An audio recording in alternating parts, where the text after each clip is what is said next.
Welcome back to Around the Clock at Bikini Bottom. I did what I thought would be impossible, and I got the platinum star to every single level and collected every single extra in the game. It took a very, very long time, but I managed to do it, and I unlocked a secret true ending to the game. Now, that's not going to be in this episode. That is the next episode, because it is a big one. But for this one, I just wanted to go over all the extras and all the unlockables and trophies in the game. We can just look at the trophies, see how they are, and see, you know, all the stuff that we're all working towards while playing the game. We got all of these: complete the game, earning all the spatulas, complete the game in its entirety, all the extras, obviously the surface game, golden, goofy goobers, beating the mini games, and beating the final mini game. But let's see what the extras are. Now, a lot of this is behind the scenes stuff. I really like behind the scenes developmental stuff to see where it started and how it got there. And if you're a game developer, I'm sure this will be very, very interesting. So we're just going to go through them. We're in Glove World. Patrick sketch, him licking Squidward. Very cool. Concept art of the left and right Glovey. They pretty much turned out to look exactly like that. Work in progress Glove World theme park. So not much different from the earlier concept design. And then we have concept art of the Love Tapper. I don't know where that is, but it's a Love Tapper. And the Fishmobile. Oh yeah, this is a ride, I guess. You get on the fish or something like that. And Funhouse Sea Urchins. Oh, and in the actual game, you have the big sea urchins in the middle. Mother Jellyfish, which looks like a regular jellyfish. And we have developer commentary. Glove World was conceptualized quite a while after we began development of Around the Clock. It was about halfway through all of the levels, I'd say, around the ballpark there, when we had begun work on it, because we already had all of the house levels worked on, and a couple of other levels finished as well. Because Glove World is our humble beginning to this, tragic tale of woe and despair going on in Bikini Bottom, we had to take a more chaotic route. When I had to think of how the story was going to begin, I had to keep in mind the knowledge prior of the Jellians in terms of the Spongebob lore.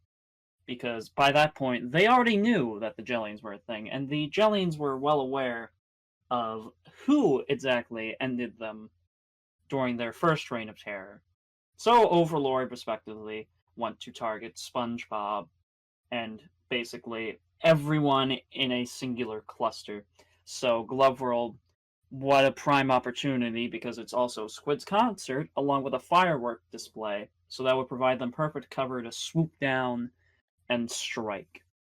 So this level is treated more as like an introductory, sort of yet chaotic scenario that you're kind of thrust into.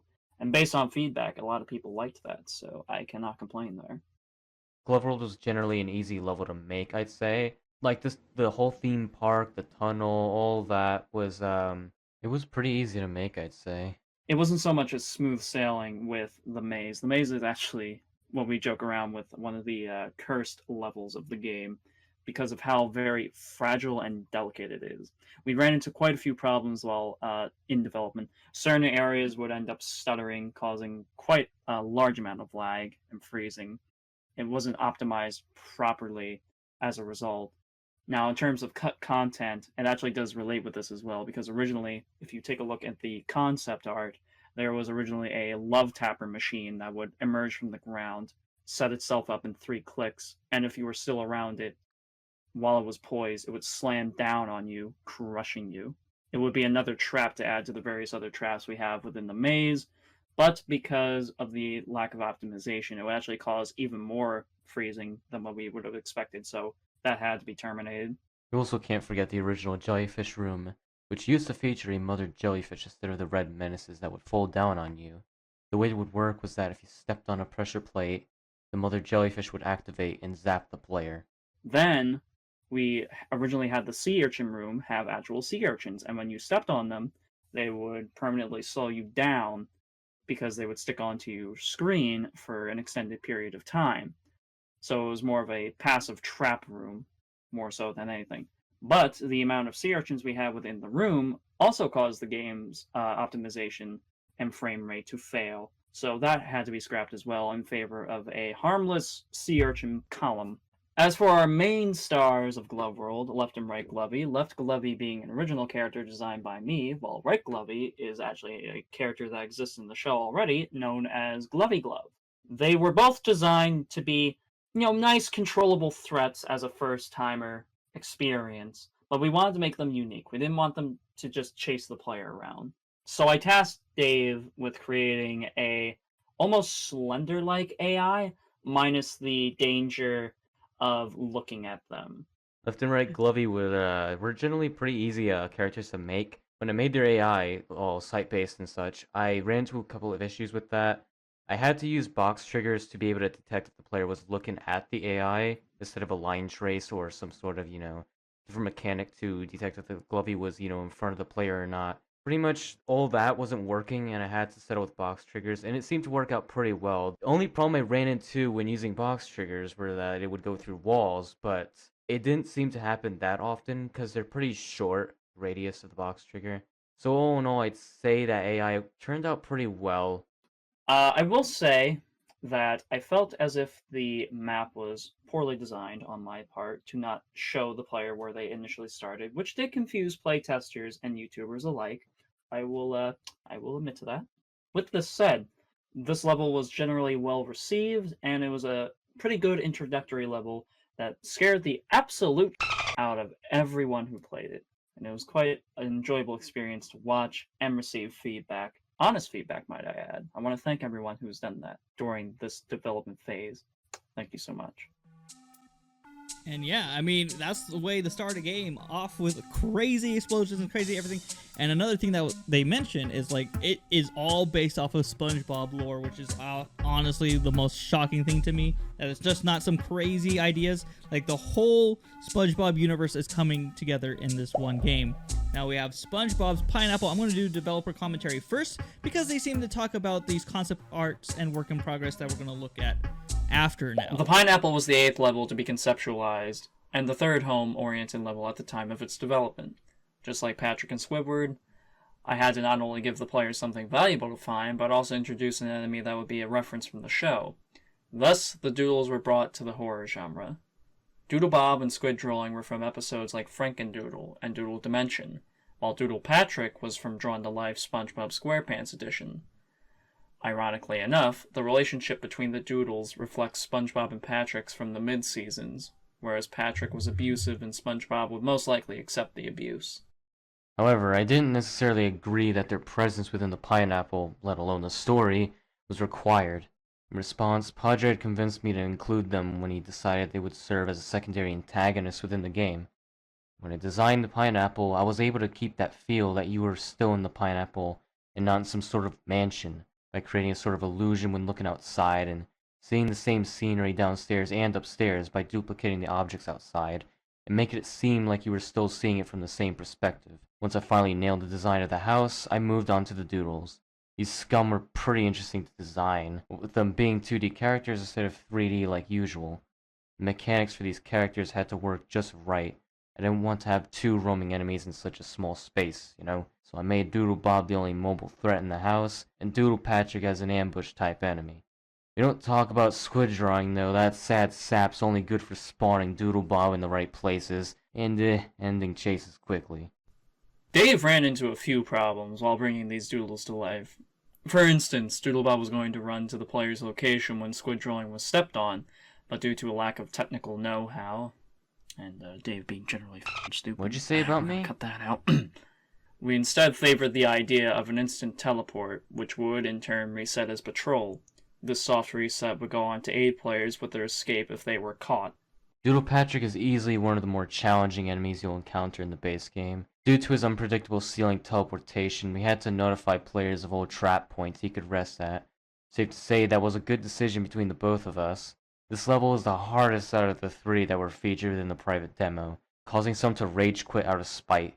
I decided to reel back on Doodle Bob's speed a little bit and push his end chase spawn back into the study to make the level a little more fair for those who were struggling. We knew our limits when adding a sense of challenge to each level. In other words, we had to think like a Sabali in order to tone down the difficulty curves of future levels. Not throwing shade on Omar. We like you, my dude. We like you. Nah, not really.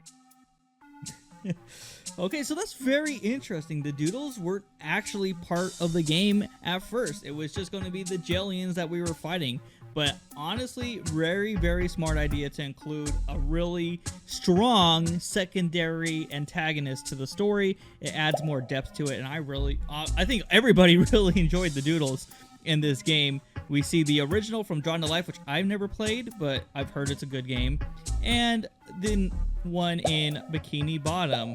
We have a doodle dabbing Doodle Bob and work in progress kitchen renovation. We have the Doodle Gang, so good in their 2D forms, looks so great in a 3D world. The Doodle Jellians, which are created by Doodle Patrick, and a work in progress fireplace.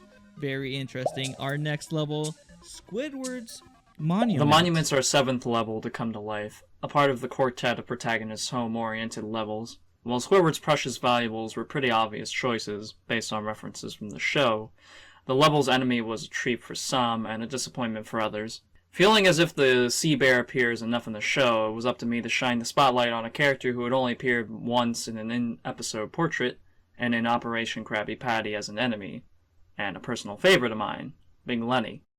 Yeah, Big Lenny was an interesting pick. One I didn't think he was going to reference as a full-on enemy. At the time, all of our previous enemies were given sharp edges and polygonal appearances, which matches my simplistic style seen in my other games. Padre convinced me to try rounded, more detailed edges and vertices for, a creepier, more menacing characters such as Big Lenny. And from here, we began designing the interior of Squidward's Monument, even featuring an elevator that only appeared in a few episodes, which in turn helped a lot of players. Originally, Big Lenny was a lot like what Doodle Bob would have been, a very fast enemy if you had been spotted, but we scrapped this idea of pure stealth in favor of a slower, mid-range foe. However, it was too easy to escape Big Lenny's clutches because every single item felt as light as a feather. A clever solution was to bring you to a crawl by disabling sprinting on certain items, and we had gone as far as to disable the elevator on the last item. In the private demo, Big Lenny became a very unpredictable threat to some, and idiotic jellyfish to others. It was because of these tests that we couldn't really mess with his difficulty all that much, making the level pretty average between the time it takes to beat the level, how often a player would die, and how scary it could potentially be. Yeah, these were a few factors that contributed to the labeling of difficulty settings for the average baseline playthrough of such a level. Very interesting that Big Lenny is an actual character. I did not know that. And that they got the elevator and all the very specific things that appear here and there. Amazing attention to detail. We have the sea bear, which we actually saw in the Nightmare. I thought it was Barry, but it's the sea bear from the Nightmare. And we got a Big Lenny, very smooth is what they were talking about. And actually looks really good. Work in progress living room. And then you can see the actual living room right here. Maybe it's the same thing, I don't know. Drab decor, obviously matching Squidward style, and nautical nonsense. Oh no! Was that a clarinet that went through his head? I forget, but I definitely remember that. And next up, Patrick's Rock. I wanted to try my hand at conceptualizing a level at this point in development, so I took the reins for Patrick's Rock, the 6th level developed for the game. Originally, I was going to reference Patrick's mirror image monster from Rule of Dumb, respectively, at a time where Patrick's character hit his low point in the show, but I decided to take a different route and make Evil Patrick, or Prowler Patrick, which became his finalized name. So pretty much the concept I had for the level was to make a trippy, dreamlike scenario where the landscape resembles his rock home, and it slowly degrades into some sort of twisted nightmare, where you travel through like a bizarre version of the streets of Bikini Bottom, through the Kelp Dunes, and finally, the Rocky Highway. When Dave presented the level to me, much to my surprise at the time, it wasn't a bad level. However, I found there were points where the level felt like a drag, perhaps too unfair. With my assistance, he was able to nerf the immense difficulty curve a little bit, which led to the creation of Prowler Pat, a hallucination as a result of the psychological battle between Patrick and the Prowler who ambushed him in his home. Prowler Patrick's speed was too fast to begin with, often cornering the player at dead ends, which were another problem at the time. His speed was decreased, and most dead ends were opened as alternative paths. The scrapped Sand Doors expansion level was completely redesigned to serve as the Kelp Dunes, with the Shadow Spawn coming much earlier than Prowler Patrick's appearance in this section in the summer. Finally, the sprint to the escape door was originally not timed, but felt too calming despite the intensity of the situation. Not only this, but the level was expanded to feature pirate ships from Robot Pirate Island, a reference to the Imagination Box, respectively. Coincidentally, the Prowler Jellium was conceptualized a bit after development of this entire level began, who would then go on to serve as one of the more annoying reoccurring enemies in the game. Very interesting that one of the main antagonists, the Prowler, also, all these new enemies coming during the development of the game. Patrick's sketch is great photo of Squidward. Kelp Dunes concept art. Oh, so this is the original path they had. Obviously, I think it turned out to be something quite different. The lava pits. I don't remember those. Prowler. Oh, now that is spooky. Prowler Patrick Distortion and the Prowler. Now this is what was created during this time, but this is one of the main enemies you see all the time in the game, and the chef, and in the future, hint hint. Concept art, Prowler Patrick, very spooky indeed. And Sand Doors level play. Ooh, we get to play some content. Very nice. So if I heard correctly, this was a original version of what was supposed to happen. My action figures are close. I can feel it. And we go through here. And now we have to choose which door, I guess. This one? Alright. Hello! I did not expect you so soon. And you're not going away. Great. Okay, so we need to find the action figures and stay away from Oh no, this is a dead end. Oh no, this is a dead end. Hello? Go away now. Okay. Please, please, please, please, please. Don't want to be jump scared today, okay? This is a nice, relaxing time. Enjoying the extras. Let's get out of here. Keep on going. Is this another dead end? No, a door. Perfect. And another door. I can see why this was cut, because it's kind of extremely repetitive. It might be a touch easy, so... Oh, there are the action figures. There we go. So yeah, that was cut. Very interesting how that works. You have a whole part of the game that's literally cut out and remade from scratch. Works really, really well. Now, 3, 4, 5, 1, Anchor's Ways. Mr. Krabs. Mr. Krabs. Poor Mr. Krabs. Quite the tragic hero. Mr. Krabs would serve as one of the key story components within Around the Clock, marking his beginning within the Anchor. The concept was to have Mr. Krabs completely oblivious, as his mid-season character is, to the immediate dangers around him, despite obvious warnings. While completely aware of the Pinky, he doesn't know that his daughter's been kidnapped and cloned as a result. It's why Mr. Krabs is heartbroken to have to gun down an imitation of his daughter as she howls in pain. Deciding if the money is really worth it, we instead give his more caring side the spotlight, as he values the safety of his family and friends over some cash. I felt as if this was an appropriate step to have character development within the game from a writing standpoint. I began development of the house, which slightly differs from Padre's original house layout, but it was excused due to the leap of logic the show has when it comes to interior design in comparison to the exterior. From here, I created Pearl, and we set off to create the first sleeping enemy-oriented level. Due to the original difficulty of the level being a pretty average experience based on player feedback, we decided to tone it down. Some floorboards were shuffled around so there weren't so many money blockades, and the speed of mobile enemies were reduced. At this point, the Anchor was much easier to manage and appropriately labeled an easy level. Snowmizzle is honestly a really great story writer. To do that with Mr. Krabs and have him choose his family pretty much over money, which at its core concept, Mr. Krabs choose something over money, is a smart, brilliant move from Snowmizzle. And let's go over the artwork. Here lives Scurvy Ol Omar. He rage quit the doodles. Apparently an inside joke. baby girl Pearl. Oh, Mr. Krabs taking. This is part of the locket, I think. And Pearl clone model. So that was a work in progress. Also a work in progress living room. Nothing here. Just the map of Bikini Bottom. Maybe this was initially where you go to choose. I don't know. Mess hall. Oh, whoa. This is actual development. Stuff like this makes me want to get into game development. Now, I don't know if I have time to do that. But I do want to make a game, especially after seeing what Dave did. Absolutely amazing. Like, you can literally make anything possible. And artwork Breach.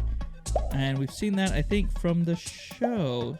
Now to Tentacle Acres. Hey everybody, it's your boy Sugar Nips. I totally didn't forget to record my microphone when we were doing these, which, by the way, totally not last minute. We're not doing these last minute in the slightest bit. Let me just say that. I'm forgetful, No. sure, but we're not doing these last minute, like, within the last month or so of development. That'd be silly. That'd be absurd. We're not... No.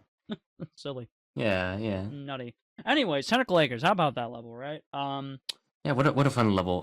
We don't have a script, by the way. What are you talking about? We're reading off a script. This is all part of the script, Dave. Oh, okay, I see. Yeah. Like the whole like confusion right there, that's part of it, and the fourth Yeah, wall so- break right there and here, part of it. Okay. And So fun. anyways, Tentacle Acres. So we needed to introduce some new mechanics for Squidward because Squidward was going to be our miscellaneous character where we throw him into just random scenarios type of deal. And this particular instance, I decided that we would go for more of a puzzle-solving approach to spice up the gameplay, so it's not purely just horror, like 24/7. So we introduced pebble tossing to hit switches, to break vases, that sort of thing, within the first section. Then after that, we finished and worked on the surveillance sort of scenario where you would go into a camera room and try to guide Patrick throughout the neighborhood of Tentacle Acres. And this was kind of new to me. I never really worked with a camera system before, so programming this was kind of a technological challenge, but eventually it actually turned out pretty well, and I was proud of how it came out. Of course, then we have the signature of this level, the callback to probably the shittest boss in any SpongeBob game, especially as a final boss. And a lot of SpongeBob games can have bosses in them. Behold, Iron Dogfish, a character completely unrelated to the plot of Super Sponge. We tried to emulate as much of his appearance in Around the Clock as much as possible. That goes for the music, which, by the way, Mixon did a great job making a recomposition of the Iron Yeah, it Dogfish was a theme. bop. I loved it. It was very much a bop. The mechanics as well were reintroduced. I mean, dog's basically a earthbender, honestly. But yeah, I mean that's pretty much it. And now we're gonna move on to other recordings, and with this amazing script that we have, where we're recording this time properly, and yeah, it's great, it's fun. And please make sure your audio is recording right now, by the way. Don't worry, bud, it is. I made sure. Oh, good. I double checked. Yeah, that happens.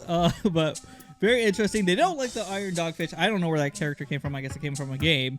But I really need to play more SpongeBob games. I haven't played that much. But I've just played the best SpongeBob game there is, in my opinion. But let's see. Canned coochie. Best since sliced thing since sliced bread. I guess that's from Squidward or somewhere. The Iron Dogfish. Interesting. Also Earthbender. So we have a work in progress, very small, but obviously they expanded it way out after developing it. The Worm Guard, I remember these guys, very good drawings. Unused Old Jellian Guard, unused. There is an elevator in this near the security camera or a door that I never got to open. So I wonder if there's any way to open it, but I don't know. And Tentacle Acres, where we guide Patrick through on the cameras. Very cool. Now, Bargain Mart. One of my favorite levels, music and everything about it. I don't know, I just really So love let me this one. tell you guys, Some nerd, some degenerate made a mistake and didn't record his microphone. Can you believe the nerve of that? Yeah. Let me tell you guys. What a complete and utter stooge. You know who else was a stooge? Dave, when he was making Bargain Mart. Hit it, Dave. What a mess that level was. The frame rate was all over the place. Originally in the alpha builds when we were working on it, the game was forced to like low graphic settings because the frame rate was abysmal. Eventually, I optimized it after multiple renditions of the level and figured out it was just a lot of just unnecessary physics, too many AI on the map, and the lighting. Eventually, I got the level working fine. Right now, I'm perfectly happy with it. It's probably one of my favorite levels in the game. The music is great. Padre composed those. Hit it, Padre. The good old bada, you know. Conceptually, we wanted to go for a more slower pace sort of thing. For me, there's still a little bit of element in that element of horror in that level, in the sense that it's more of a focus, I guess, on crowd anxiety than anything. And that like you're always feeling like you're being watched. So especially with SpongeBob and Mr. Krabs disguised as clones in a cloned store, I think that kind of encapsulates that feeling particularly well. And just the inclusion of allowing the player to complete the level by 2 methods instead of 1, I thought that was an interesting inclusion that could be contributed for the time trial that's also featured within that level. This is the only level with unique game mechanic. The rest are very boring levels. Very, very shameful indeed. You know. Right, like that loser who didn't record his audio. Yeah, what a dumbass. What a stooge. What a moron, man. Good thing I'm not that guy. Don't listen to the Tentacle Acres one. That one doesn't exist in my eyes anymore. I'm deleting that. I'm deleting that audio as we speak. Yes. Goodbye. And this is gonna cut off now as I speak for the next like minute. So yeah, have fun. You know, enjoy life. Hope you enjoy the rest of the game.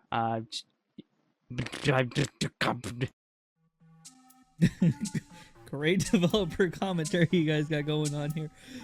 Yeah, also having different ways to complete the level, I really enjoyed it. I do the money route because for me it's the safer route, but doing it the other route, I have a lot of people that do it that way in the comments I've seen, and very interesting. Artwork, Hogan Dupe Ice Cream. Ooh, very fancy. Concept Chef Prowler. This is where we first see Chef Prowler, and then we see him, I think the same guy in the Salty Spittoon, and then we see him somewhere else. Work in progress. Empty shelves. Empty jars. They're all empty, not filled up. This is nighttime. Interesting if we could go in there sometime. Artwork, The Lonely Crab. Dinner for... Oh, because Crab is all alone now. Work in progress, unfinished freezer section. All looks really good. And frozen Krabby Patties. Is this where they get their Krabby Patties from? Interesting. Mrs. Puff's boating school. Yeah, so Mrs. Puff's boating school. This level was also pretty, you know, outdated originally. Like, it was visually not very good. The inside, like the main school, like, you know, got a lot of changes, got completely revamped. Mostly the outside was kept the same. It did have originally the outside did have a Nestler and a Prowler that was, you know, skulking about along with the lighthouse and the anglers, so it was pretty difficult. But the inside, I think, yeah, because we're masochists. yeah, so... yeah, exactly. Internally, we had Mrs. Puff that was literally just a reskin of an angler.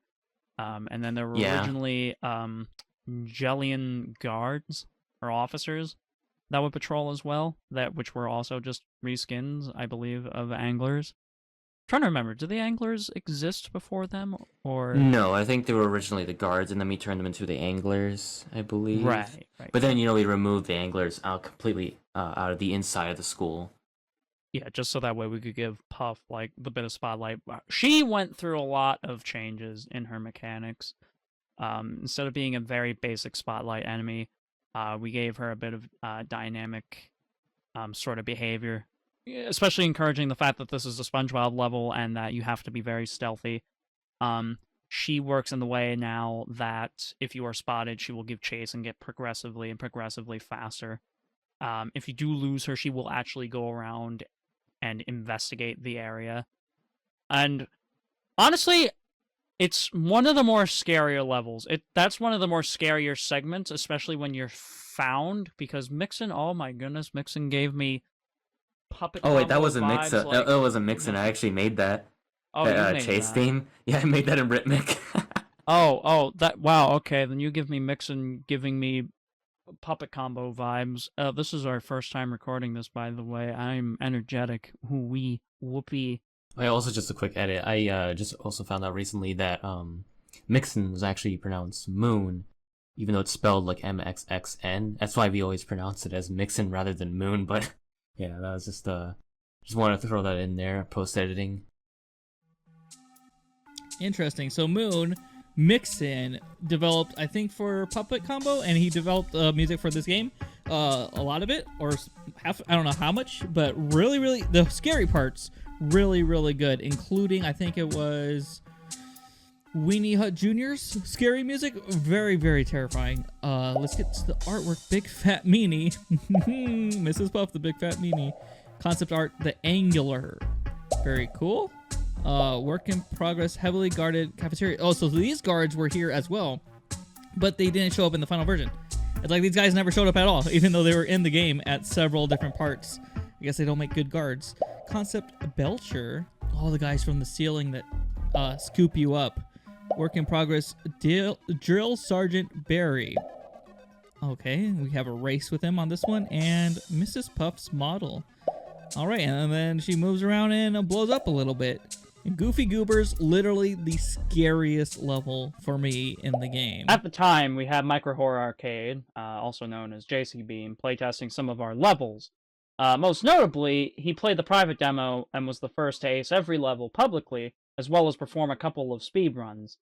Jay stated that you could easily last for hours within Glove World's abandoned funhouse due to the amount of control you could force into the Glovey duo. Padre took this as a challenge to heighten the difficulty of the next creepy enemy. When the time came to create Goofy Goobers, Padre wanted a unique set of mechanics for the level. The clam cam was developed to counter the suit, who at the time would only sneak up on the player and constantly stalk them. Instead, he'd barrel towards the player and require a quick reaction time to prevent it from reaching Patrick. Map-wise, everything is shaped out great, but the suit could be easily countered with no difficulty curve. We agreed that disturbing the nest would result in random jellions spawning into the map to make the experience harder. The amount that would spawn per hive was 4, but it had to be cut down to 1 per hive to keep the level at like an average difficulty. Not only this, but for every flash against Goofy, it would become progressively faster to keep the player from sticking around longer than they should. Then we became aware that the randomly spawning jellions were too inconsistent for the level's time trial. Thus, we made the order of the jellions and the patrols consistent to keep a level playing field. At this rate, the slow pace would allow you to get comfortable with vultures and alphas, while also allowing you to practice with the clam cam in peace. Not only this, but you could plan a route to take ahead of time, increasing the likelihood of people beating the level in a shorter amount of time, as well as developing alternative strategies. In other words, we graced you with less RNG. You're welcome. Thank you, Snowmizzle, with the less RNG. Honestly, the whole game, brilliant difficulty curve. Challenging, but not frustratingly the worst thing in the world. Patrick Sketch, Ink Lemonade. Oh, Ink Lemonade is coming out of Squidward. Concept art, the suit, absolutely terrifying. Work in progress, Goober Berry. Oh, you're wearing your Goober hat. And then we race him again, Goofy Goobers. Just some lighting difference here and stuff in the corners, but I mean, looks really good from this, which is like a basic thing, turning it into this. Wow. Concept art Alpha. Oh, this guy. He won't stop chasing you once he chases you. I don't know. Sometimes he does. I still don't get how his AI works. The Volter and Ice Cream Parlor Popeye. Just think I'm a cowboy. Okay, you're hired. I don't get it. But okay. Mermalayer. So Mermalayer, you know, well, that was a level. Yeah, that was a level.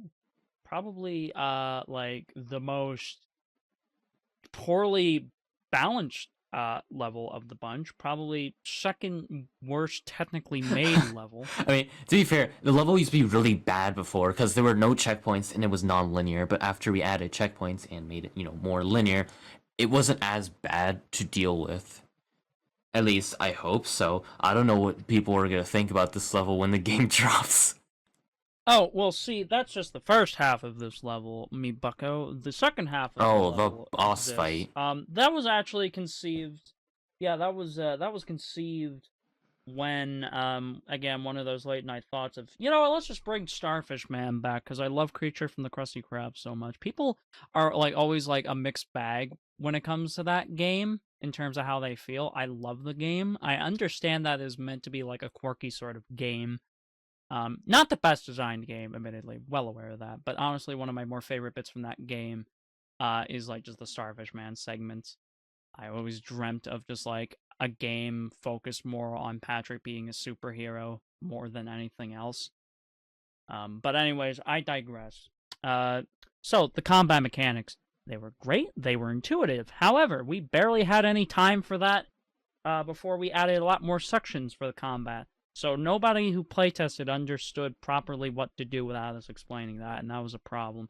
It actually, Jace Bean, by the way, is a saint, very patient saint, but even that broke him, and that I think for me was the turning point, where in due time I told Dave, we gotta fix this. We gotta do something about this, because this is gonna be the point where people either leave the game or like push through and get frustrated and then don't enjoy the rest of the experience. So we included more segments in the game with combat. We included more Patrick combat-oriented bosses. We even included a tutorial like in the second Patrick level that you can play anytime after you complete that level. Oh yeah, not to mention, we also made it a lot more clear when to attack and when, you know, characters are doing certain things, because before it was only indicated when, like, there were red stars floating around them that they're vulnerable, but now there's an icon above their head that would show their attack status and if they were vulnerable with that, you know, white mark over their head. At the time of recording this, we haven't actually put this into play testing. I mean, it has been play tested, but, you know, we haven't tested the newest version of Mermalayer. But we are hoping and crossing our fingers that it works out good. You know, it works out great. I think Mermalayer's in a better condition than it was before. I loved the concept of it. The execution was definitely not great. I feel like it's probably like my second least favorite level of the bunch. The characters, however, the characters in that level, very, very good. I loved including all those villains, and I think anyone that's a fan of Spongebob would appreciate giving them proper characterization and just callbacks to other things, especially Lights, Camera, Pants as well, with just Sneaky Hermit. Anyone who's a SpongeBob video game fanatic will see a lot of things that they like, that's for sure. Definitely really glad they included the indicators and the fights. Really made it actually very fair. Like I said, Snowmizzle has made a lot of this game fair, and Dave too. Rather than just make it so challenging, but I really enjoyed the boss fight, and this level was not too bad. There's a lot of running around, and it was a little huge, but the checkpoints make it really easy and not bad at all. Concept art, oh, see, like, really huge. You have all this different space, and I noticed up here in the top right, I don't think this is there in the final version, but literally, very big map, lots to explore. T-Post Squidward. What's up with the music? It's okay. Oh, it's okay, Sponge. Nice. Boofy Dave style. This is J.C. Bean's creation inside of Around the Clock. Obviously, we have Barry creating and coming into this through the multiverse and probably creating a rift, bringing in Boofy too. Mermaid Man and Barnacle Boy, work in progress. Absolutely great. They were clones and evil. Patrick's fisticuffs. Very nice. So I guess they were saying this was the very first fight in the game, and then they decided to add more so you can get used to it. Very, very smart idea. Scrapped atomic flounder attack. Bonk. Well, you know, that would have worked. You just had to get a lot of space. And boatmobile chase. Oh, they would chase you in invisible boatmobile, and it would be kind of like a swipe, one of those swipe games on the phone where you swipe left and right. Very cool. Mobile chase. Get it. Industrial park. Hello, everybody. We're gonna die because I'm rocking like barely any sleep. Padre only got like 3 hours of sleep. We let record. me tell you about my wee little tummy ache yeah. and my binging of Sam and Max Save the World Remastered. By the way, love that game. Grew up into my tweens with that game, or series of games, I suppose. Waiting for the other 2 remastered seasons as we speak. But yeah, went to bed around 3 that prior night. Didn't actually sleep until 4, and then 3.5 hours later, I woke up with the worst stomach ache because I had like 4 large pieces of pork schnitzel and a whole bunch of fries. Why would you do that? Because I was hungry and I gorged the out of pork. Okay. Anyways, industrial park.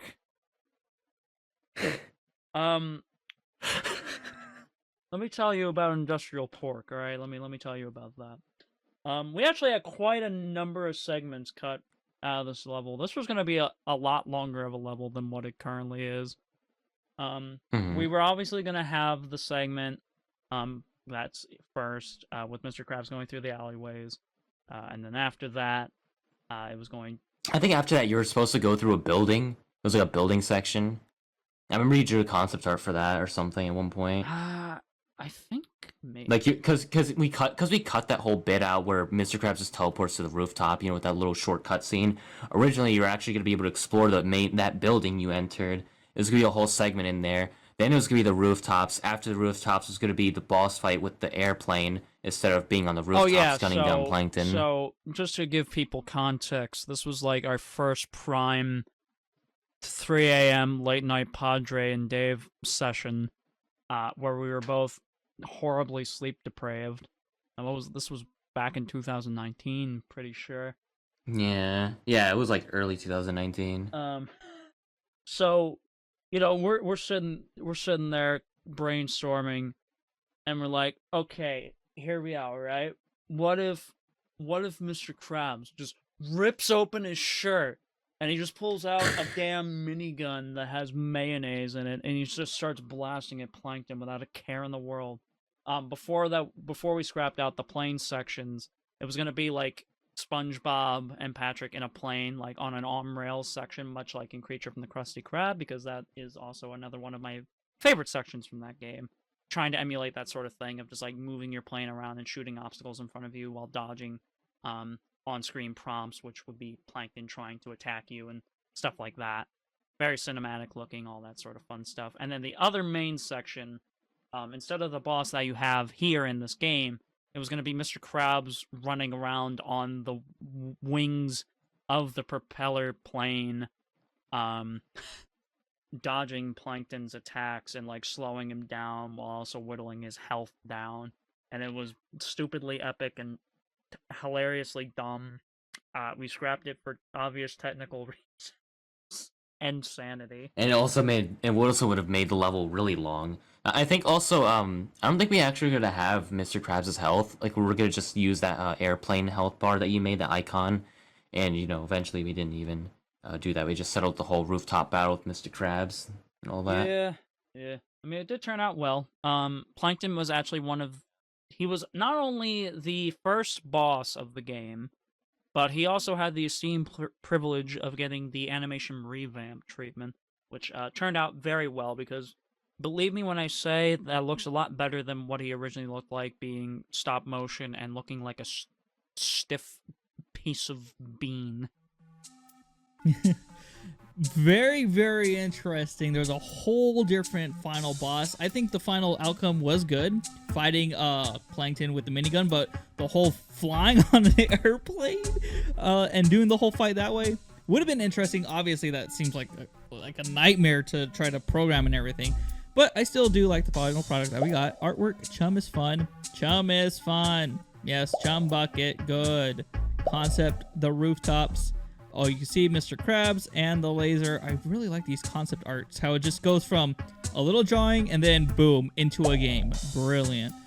Concept, Plankton's building bash. So he's hitting the buildings. You can see flying through the air is Spongebob and Patrick. Dave's garage concept. Interesting. Don't know what Dave's going for here, but this is a garage. And the plane crash where we think SpongeBob and Patrick die, but they don't. They survive. The Crusty Crab. So the Crusty Crab. This level was more of the simpler ones for you to make, mostly because the game mechanics were pretty simple. And the whole level was just, a copy paste of 3M and the Krusty Krab's Krusty Krab map, basically. Which, by the way, is also used in the lobby screen as well.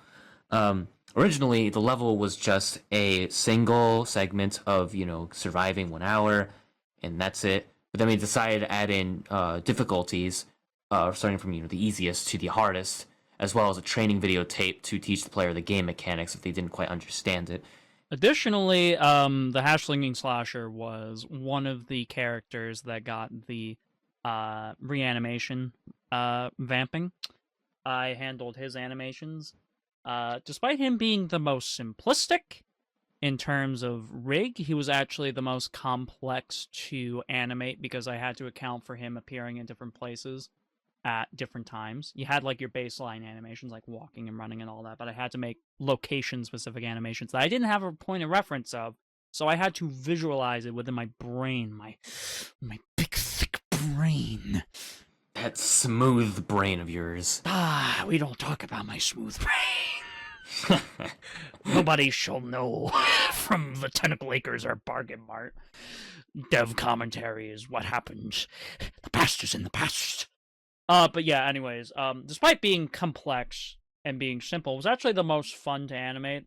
Because I think my favorite animation in that whole thing was just like him leaping through the window, like running up to the window, and then just like going into a box and then popping his limbs out. I thought that was just like a nice sort of touch. Definitely the Krusty Krab is a level that deserves its own game, and it doesn't have its own demo game. But man, whoo, that was hard. Probably one of the hardest in the game. Sponge Mouse. Very interesting, Sponge Mouse. Concept art, Bessie. I guess this is where they created Bessie. Our Cow Jellian. Jelly Bee. Another Cow Jellian. Character level select. So I guess you would select one of these characters as far as the levels were initially, but that changed. Main menu development. Different main menus for selecting around the clock at Bikini Bottom. Very cool. A gaggle of goons. Oh, so these are like the developers' characters pretty much fighting right there. And the lobby from long ago. Oh, that looks interesting. Then we still have that artwork. And then you would play. Oh, and it would start like this. Oh, around the clock initially was very, very different inside the Krusty Krab. Very cool inside look of that. Now next up, Larry's Gym, which took me longer than any other level to beat. So Larry's Gym's pretty straightforward in terms of its progression. It pretty much stayed consistently the same. The only thing that we really changed was the visuals of the level. There are, because it was originally set to nighttime, and then we gave it that sort of purplish sky to give it the sort of like dawn sort of appearance. Internally, there was going to be a lot more complexity to the ventilation system. There were actually going to be enemies crawling around within the vents, but we decided to scrap that due to technical reasons. Also, playtesters couldn't navigate through the vents because they got lost very, very easily. So we decided to, or at least Dave decided to, put giant arrows in case people got lost. So and signs, and in signs too. The bunny dumbbells are here, but also those other dumbbells are over there. So go that way if you want them. Another mechanic that I guess we didn't mention in our previous recording. I mean, not previous recording. This is our first recording. Yeah, actually. of course. Yep. We didn't screw up, No, you know. No. Of course not. I didn't screw up at all. I am too good at recording. Another thing that we included was the anglers. The anglers responding to the fire alarms. That was a pretty nifty mechanic. It was a little hard at points, so we toned it back a little bit in terms of their aggression and response to them. The main thing, the highlight of that level was the inclusion of the boxing menace, because the boxing menace is actually based off of a Patreon submission from, I believe, Max, for an idea for, like, I still don't remember the name of the jellion, or the jellyfish, rather. It's like the fisted thumper or jumper or something like that. So I went off of that design and gave it a little bit more of like a silly sort of quirky design to it. And I basically just took the red menace and just converted it more into like a different type of enemy, into like a boxing menace, which would be more aggressive than them, provided that you didn't provoke them. So they're, in a way, they're sort of like, I guess, like mines in a way. They're different enough to be unique, but still share similarities to the common enemy, that is the red menace.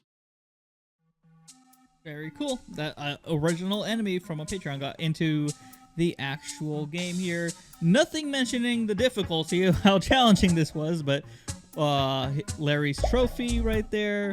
Concept boxing menace. As we see him, he chases you and gets angrier and gets kind of faster if you throw pebbles at him. No slacking. Artwork. Nightly exterior of Larry's. The main gym. We can see no weights inside. This is very work in progress. Who is this over here by the window? Maybe nothing. I don't know. Oh, I don't know what's going on over there. And Max's boxing menace. So this was the original design by Max, and I feel like this is another enemy that was in the game, and then that turned into this, an actual boxing menace. Pretty cool. Jellyfish Fields. Jellyfish Fields. Despite the level being one of the last few in the game, it was actually the first level to be conceptualized. Originally, Padre thought Prince Jellian would hover around in the sky, like swooping down to zap the player if they were out of cover for too long, as to keep the suspension of running cover to cover high. Due to technical inexperience at the time, I was unable to do this. Instead, we created a marathon for Patrick where the player has to outrun Prince and his various goons. This marked the start of our creation process for the Jellians, beginning with the Pinky and Red Menace, also known as the Horned Jellian. Dave redesigned the map to fit this marathon style, and the level itself would be improved upon in between development of other levels. As time passed, more Jellian variants were added, thus they were featured within Jellyfish Fields. Eventually we added an alternative path so the player could encounter other Jellians. In the original design for the map, there was like a bridge that would serve as a means to reach the waterfall, but that was eventually scrapped when the map was redesigned. Feedback on the level was varied. Some found it pretty easy, others couldn't bypass certain areas due to the amount of enemies that populated the map. In due time, checkpoints were included and the enemy clusters were reduced in aggression. Overall, I'd say this level turned out pretty well. Kept going back to it every month, improving upon it until it turned into what you see today. A masterpiece! Honestly, really good level, and I like that you could choose different ways to go and it'll still get you to the very end. Patrick sketch. I don't like that sketch, Patrick. Prince Jellian concept with his cape. Obviously, we pour mayo on him. Nighttime Jellyfish Fields. Ooh, spooky. Foggy morning. So these are the different times of day. We had nighttime, foggy morning. I think this was later on at dawn. Work in progress Prince Jellian model. And work in progress old jellyfish. Or Jelly Mountain. What's this called? Mountain. You can see different parts going up. It's very similar, but obviously a lot of improvements as they kept on working on this level here. And I heard, I don't know if it's true, that you can go out there possibly in early access versions of the game that I don't have access to. Probably the testers do. They're kind of cool. And then you die if you fall into the water underwater. Very interesting. The Goo Lagoon.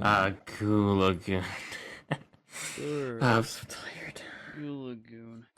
It was a fun level to work on. You know, we did the whole main hub like type, you know, of environment. Like there's a central hub where you'd go to the sandcastle on the left, Weenie Hut Juniors on the right, as well as Salty Spittoon.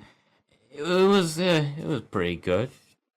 Yeah, like, the sandcastle in particular was one of my more favorites, because of the inclusion of some new mechanics in there. My personal favorite being just the sand generator, and especially the multicolored alphas. Actually, the multicolored alphas are a reference to Fairly Odd Parents Shadow Showdown, where there was a very similar puzzle where you had to guide some different colored knights onto some different colored pedestals. That's where a lot of that inspiration came from.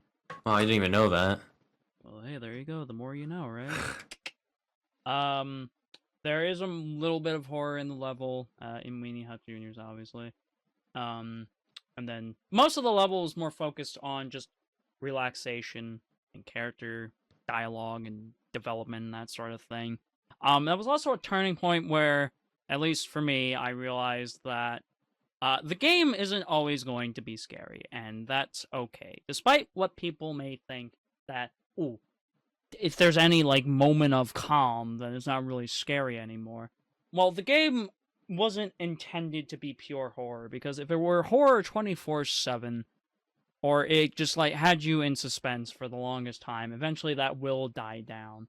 And it's still SpongeBob after all, so we have to have moments where it's, you know, more calm, character oriented, comedic, that sort of thing. Like, for example, the fact that Patrick's a literal ticking time bomb, from the very moment he inhales gasoline, which is, you know, very dangerous at other levels.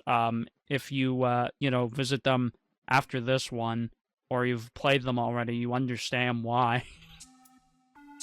Yeah, I mean, it makes a lot of sense. They really did a good job of balancing the horror and the goofy SpongeBob concept art here of the place. A lot of different things. Now, Snowmizzle said, under all of these, that they were too lazy, I guess, to program stuff, so there was just one button, which I appreciate a lot.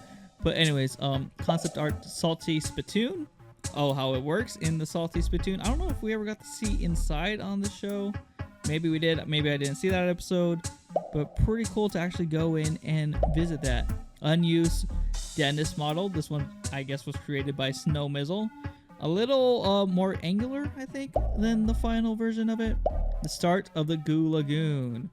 Ooh, such a huge world, too. I really want to go explore outside, but the things keep on killing me and doesn't let me explore. Work in progress, Sandcastle. Oh, there was initially a cover that made it a little darker. Interesting. Concept art for the beach. Weenie Hut Juniors. Very cool. And work in progress, Salty Big... Oh, he was inside of here? Oh, I don't want to have to deal with that. All right. Now on to... Did I click on this one? I did. Sandy's Tree Dome. Sandy's Tree Dome, the worst level In the game, I was not at all satisfied with it. It was a mess. Okay, well, I want to start from the beginning, really. Firstly, it was a maze of snow walls where your enemies were Wormy, Nut Alarm, and these Nutbots. The Nutbots would stun you, Wormy would get in your face and sometimes trigger Sandy, and the Nut Alarm would automatically trigger if, you know, he spotted you. You were originally going to be using torches to melt the ice off the door, and eventually, when we play tested it, and other playtesters who played through this, didn't like it at all, and I 100% agree, it was abysmal. So we moved on to reworking the level. We made the tree dome, you know, not a maze. We made the tree actually explorable inside, and changed the whole torch gimmick to a flamethrower that you would have to build with different parts. While it is still a bit tedious, it was more enjoyable to play through, especially the dynamic of going outside and inside, you know, the whole speed sort of difference there.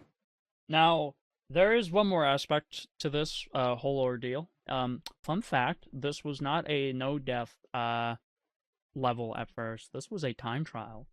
And guess which part of this level was the time trial? The part where you ran around and collect all the parts of the flamethrower. And you want to know the time that we estimated it to be? 10 minutes and 45 seconds. That's right, a 10-minute, 45-second time trial that we thought was a brilliant idea at first, and then looked at it compared to other levels and was like, "This is no, stop." That level was not at all suited for a time trial anyway, the way it was designed. We definitely salvaged as much as we could from this level. Yeah. I know a lot of people were craving a hibernation scenario, and while we did deliver, I think this is personally my least favorite level out of the bunch, right in front of Murmelair. For two entirely separate reasons. Murmelair was just more of a lot of technical problems from my standpoint, and Sandy's Tree Dome was more of like technical problems in terms of execution from, I feel like, your standpoint to an extent. Yeah. Mm-hmm. So long story short, we both screwed up a couple of levels. Those levels are probably not going to be great in their own right, but we learn from our mistakes. We learn not to be stupid, and we learn not to always rely on 3 a.m. thoughts. And we learn not to, record without your mic recording, Stop! Well, honestly, I did like Sandy's Tree Dome, and inside you can see the actual nut alarm things that chased you when you go inside the house. I don't have a video of it, I think, but here's this photo, artwork, Gorilla Tape. It's very interesting that they reworked the entire thing. Open sesame! And obviously we need the flamethrower. Old Tree Dome level. So we got this alarm clock, and I guess we got this bug that chases you. And you needed torches initially, snow and ice maze. Oh, it was an actual ice maze. That's insane. And torches in the Blizzard concept art. Yeah, so if you go inside upstairs and look at the table, you could probably see the bots that were originally supposed to chase you around.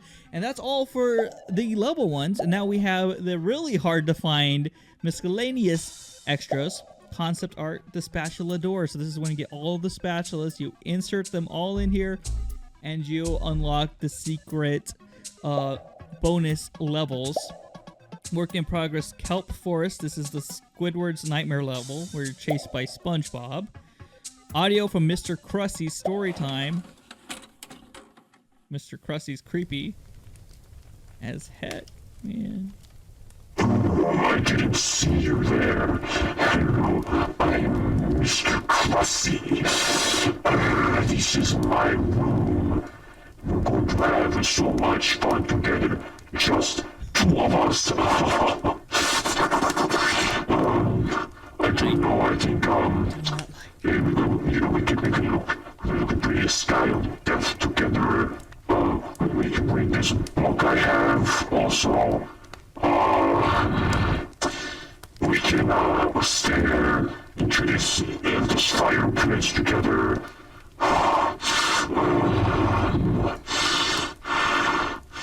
But no matter what we do, it's just gonna be in this room.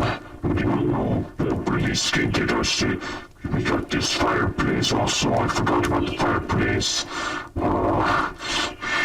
My brain. I hope I never have to listen to Mr. Krusty again. What a nightmare. I don't even know what he was saying. Something about reading a book in a fireplace. But holy heck, obviously we do have that universe, multiverse, which is tied into this one. And we've already played that game in the past. It was from Dave Microwave Games. But we have a comic of Mr. Krusty's demise. What is going on here? The Infinity Gauntlet. Woo! Audio, narrator, That's outtakes. it, I quit. Take me and the Calypso out of the sea. I'll just take some C4 to everything and it with all of the might of my Frenchness. The residents are full of personality. But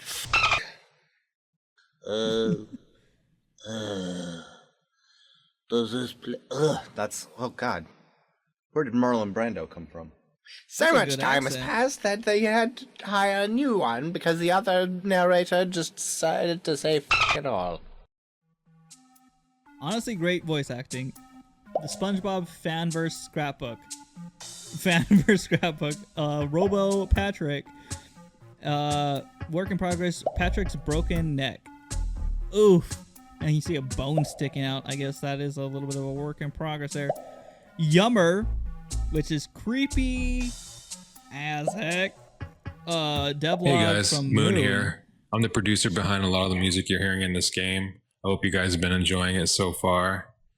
This project really pushed me outside of my comfort zone as far as how I typically make music, which is a good thing. It's always good to learn something new, always push yourself. And I had a lot of fun doing it. I learned a lot of new neat tricks. As a creative, you're always learning. I don't care how long you've been doing something, you're always learning something new. And that was the fun part, and that's what's great about it. We came up with a lot of music that just sets the tone, sets the mood, scary, happy, fun. This game really has it all. So shout out to Dave, shout out to Padre. Thanks for including me on the project. I had tons of fun doing this. Hope you guys are having fun with the game. Keep an eye out for the soundtrack too. It's coming out as well. Thank you guys. Yeah, literally one of the best soundtracks. Literally sounded authentic, real, as if it would be developed by a huge, actual team working for Nickelodeon and all that. But really, really good by Moon. Art, Neon Goo Lagoon. Oh, this is the creepy puppet combo 1985 VHS look. Don't want to experience that. Sorry, soundbite. I don't want to experience that again. Art. It's a square. Amazing art. Broken, goofy prowler. Oh, that's not broken. That's terrifying. Jeez. Audio Pearl outfit. Pearl says, I couldn't help myself. Sounds like Pearl. Concept art. Doodle Troopers. Oh, so these were supposed to be in the game at one, or an idea for the game that the doodles will probably draw these guys and they go after you, but wasn't in the final game as far as I know. Concept art, Neptune's Bouts Trio. Interesting. Art, Barry the Pirate. Oh, so instead of the regular pirate, we got Barry again taking over. Scrapped Doodle Patrick's final form health icons. Oh, Doodle Patrick. Interesting. So instead of being colored in like normal Patrick, it would be black colored Patrick, I guess. Like creepy, scary. Interesting. Concept art, Bessie's Arena. Oh, this is when you go and fight the cow Jellian. Bubble Bowl Overlord boss, work in progress. Honestly, it looks very similar to the final one, except for the guitar is kind of changed a little bit, but looks awesome. Spatula door promo art. The spatula door? Is this the thing that's supposed to be like talking to you? That has possessed this door? Maybe. The Bubble Bowl. Kind of like the Super Bowl right here. Cool. We're almost done. Concept art, Neptune's Bout Overlord boss. So this was supposed to be the final boss kind of concept here. RPG elements. Kind of reminds me of Paper Mario in a way, or Deltarune. Kind of cool. And then the last thing, which is the cutscene. But we're not doing that in this episode. It's already been a very long time. So in the next episode, we will see the final true secret ending to the game. Ooh, it's exciting. Thank you all so much for watching.